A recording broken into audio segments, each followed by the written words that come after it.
வணக்கம் மக்களே, இது ஆச்சரியங்களின் அணிவகுப்பு 12 டக்கர். நான் உங்கள் துரைராஜ்.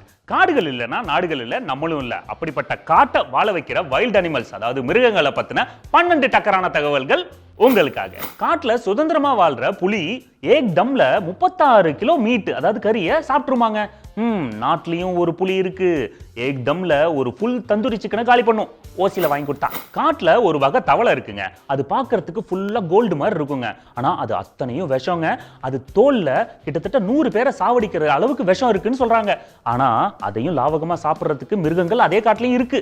வல்லவனுக்கு வல்லவன் இருக்கதானே செய்வான். காட்டுல ஒரு சில வண்ணக்கிளிகள் இருக்குங்க. அதுங்களுக்கு மியூசிக்கை கேட்டாலே தன்னால டான்ஸ் ஆட வந்துருமா. யாரும் அதுங்களுக்கு பிராக்டிஸ் எல்லாம் கொடுக்கறது இல்ல. பிறவி கலைஞர்னாலே நடிப்பு டான்ஸ் எல்லாம் ஆட்டோமேட்டிக்கா வந்துரும். என்ன மாதிரி அமேசான் காடுகள்ல ஒரு சில வகையான எலிகள் இருக்குங்க. அது உயரத்துல ஜெர்மன் ஷெப்பர்ட் அளவுக்கு வளருமா. அப்போ அதுக்கு பேரு எலி இல்லையா, புலி. உலகத்தோட மிகப்பெரிய பூ இந்தோனேஷியா மழைக்காடுகள்ல இருக்குங்க. அதோட சைஸ் பாத்தீங்கன்னா ஒரு கார் டயர் சைஸ் இருக்குமா. அதை பறிக்கிறதுக்கே 4 பேர் தேவைப்படுமே. அதை வச்சு எப்படி ப்ரப்போஸ் பண்றது? பெருங்கிற நாட்டில் இருக்கிற மலைக்காடுகள்ல ஒரு சில வகையான வெட்டுக்கிளி இருக்குங்க. அது பார்க்கறதுக்கு கலர்ஃபுல்லா வானவில் மாதிரி இருக்குமா. ஆனா அது அழகா இருக்குன்னு தொட்டம் கச்சு வச்சிரும். காடுகள்ல இருக்கிற கொரில்லாக்கள் அடிக்கடி ஏப்பம் விடுங்க. அப்படி ஏப்பம் விட்டுச்சுன்னா அது சந்தோஷமா இருக்கு, நல்ல மூட்ல இருக்குன்னு அர்த்தமா. நமக்கெல்லாம் நல்லா சாப்பிட்டா ஏப்பம் வரும், அதுக்கப்புறம் தூக்கம் வரும். அடர்ந்த காடுகள்ல ஒரு சில வகையான டிரான்ஸ்பரண்ட் தவளை இருக்குமாங்க. அது மின்மினி பூச்சியை சாப்பிடும்போது பல்பு போட்ட மாதிரி வெளிச்சம் ஆயிடுமா. காட்டுக்கே பவர் கொடுக்கிற ஈபி மகராசன் இந்த தவளை தான். சிறுத்தைனா உரும்பும் அப்படிங்கிறது நம்ம எல்லாருக்குமே தெரியும். ஆனா பனிக்காடுகள்ல வசிக்கிற சிறுத்தைகள் உருமாதாங்க.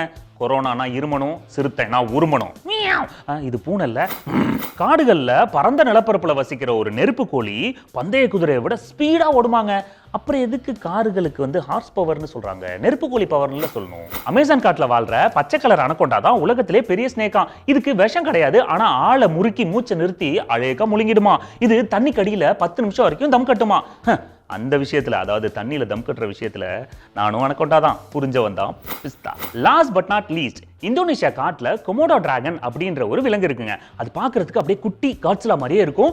அப்படியே ஸ்லோவா தான் நடக்கும், ஆனா வெரி டேஞ்சரஸ். இது ஒரு அனிமல் அட்டாக் பண்ணுச்சுன்னா அந்த அனிமல் உடம்புல விஷம் ஏறிடும். அது என்ன பண்ணும், வேற இடத்துல போய் செத்து போயிடும். அதுக்கப்புறம் நம்ம தலைவர் மெதுவா அப்படியே போயிட்டு ருசிச்சு சாப்பிடுவாராம்.